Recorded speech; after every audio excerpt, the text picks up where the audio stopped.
I created Webflow-like functionality in my Webflow site. So with this tool, I can pull up a website like apple.com, and here I have the navigator for that. I'll select the footer here, I'll select some elements, and I can use my up and down arrow keys to jump through parents and children, and left and right arrow keys to go through siblings like so.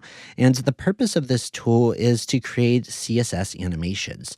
So Webflow already has a great tool for creating GSAP interactions, but often I find myself recreating those with CSS for page speed because GSAP can't run until the page is fully rendered. So to speed things up, I often end up manually writing all this in CSS, especially for hero sections.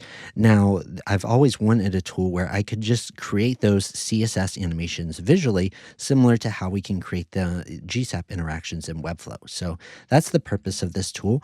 I'm going to load up a Webflow site here that I already have some CSS animations applied. And here I can just tweak them so I can make this content have a little bit of a delay. I could increase its duration some if I want it. And here for these cards here, we'll notice they're kind of just scaling up one after the other. I could remove that scale, and maybe I want them to be pushed down by 4 rem on Y so that they slide one after the other. And let's kind of decrease the stagger in between them. So let's look at how to set up an animation here from scratch. So to get started, I'll open the CSS animator from modin.club. I'll paste in my website. Now this website doesn't have any animations yet, so I'll select this card element here, and I'll go ahead and add that class. Since it's a class, it'll start with a period, so this will be card visual wrap. We'll animate that from 0 to full opacity. We'll have it pushed down by 3 rem, so it slides up. If the animation's already, if the element's already at full opacity in Webflow, we can remove that end state and just apply the starting state here. So I can drag this to adjust the delay. I can drag here to adjust the duration like so, and I can also adjust that from these fields here as well if needed.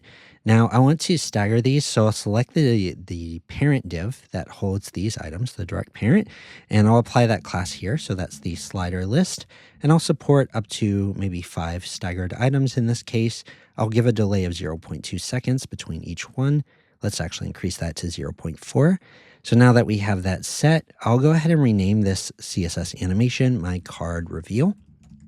And now I can go ahead and create a new animation. So I'll first select the image element here I want to animate, and then I can hit Command D, or I can hit my plus sign to duplicate. And so here it use that class of that image. I don't want to select every image that's absolute though, only the images inside this card. So I'll add the class of my card visual wrap back in, and I'll add a space between the two classes. So now I'm only finding absolute images inside of that card, and I'll call this my image scale. And I'll go ahead and animate that image from a scale of 1.4. So they kind of just scale down. Now I do want a delay in between each one, and I don't need to reapply the parent div, the slider list, because that slider list already applied the stagger variables to each of its direct children. So now all I had to do, because that is set here, because these images are inside of those cards, I don't need to reapply the list here. I can just add whatever delay I want in between each image, and that is good to go. So the images are scaling down at the same time that the cards are sliding up. Now I'll also go ahead and select this content wrapper. I'll add a new animation here. I'll call it content reveal. And here I want to animate from opacity 0 and from a move, let's do a move Y of 4 rem. So it kind of slides up. And instead of animating the content wrapper itself, I'm going to animate its children here. So I'll add a space and a greater than sign. That means select direct children only. And then I'll add another space and then an asterisk. That means select any direct child regardless of what its class is. We can use any CSS selectors in here, whether I want it to use a data attribute and a data attribute value. If I want to use a tag like img or CSS selectors like not, we can use any CSS in there. So now that I have the direct child of the content wrappers, I want to stagger them. So I'll select their direct parent, which is the U content wrapper. I'll support up to something like 4 items in here and add a delay of 0.2 in between each one. So now they stagger up. I want this to happen before the cards though. And let's also go ahead. So it's going to happen before the cards here. Let's go ahead and move it up. So I'll just move this up here like so. And then I can hold Shift and click to select these two and just kind of arrange them wherever I want. And I'm going to rename this timeline to be my content timeline.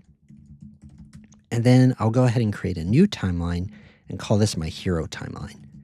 And so for this one, I want to select this hero logo. So I'll target that class. I want to animate the paths inside of the logo though. And so for that, I'm going to use the tag. So this isn't a class name, so I'm not including a period. I'm just targeting the path tags.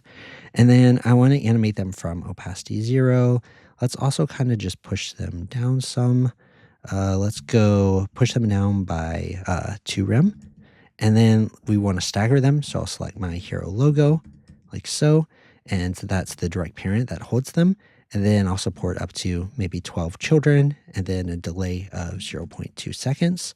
So they kind of stagger in one after the other all the way through.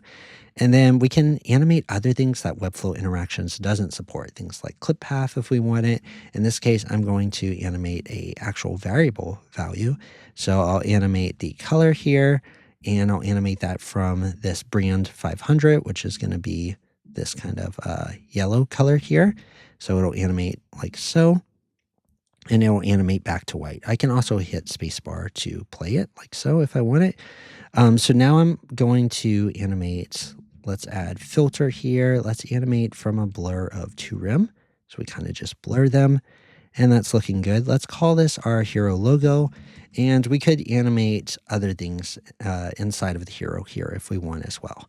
So now I'm going to copy this hero timeline, and we'll go ahead and just add an embed to our page, and we'll just paste that in. Usually I would put this probably inside the hero section component itself, so all the related animation code is there. And I can also go ahead and head over to my content timeline, which is right here, and copy that entire content timeline, add in an embed for that one, and kind of save it.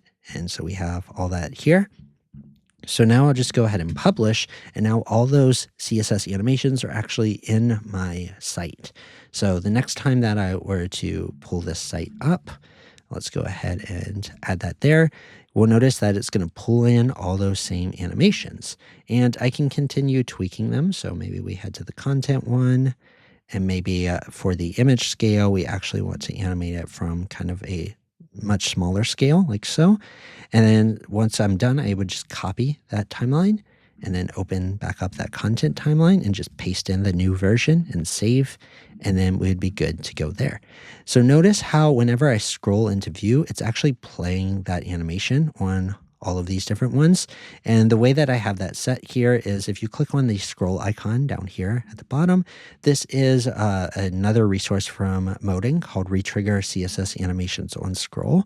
All we have to do is give the section or whichever parent an attribute of data CSS scroll. And whenever that element comes into view, all the children inside that have a CSS animation will play. Now, if the element was already view on page load, it's not going to retrigger that right away. That way, the CSS handles the page load part. The JavaScript just handles whenever we scroll back into view of that section, it'll retrigger the animation. Now, it's only going to retrigger when we scroll down into the section. If we want it to retrigger when we scroll back up, we'd just set the value to retrigger both. Or if we only want it to play one time and not retrigger the next time we scroll into the section, we would say retrigger none.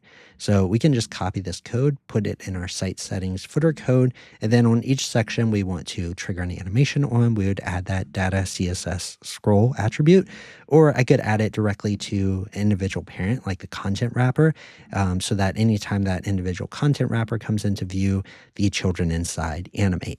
So that's how to use the CSS animator from Modin.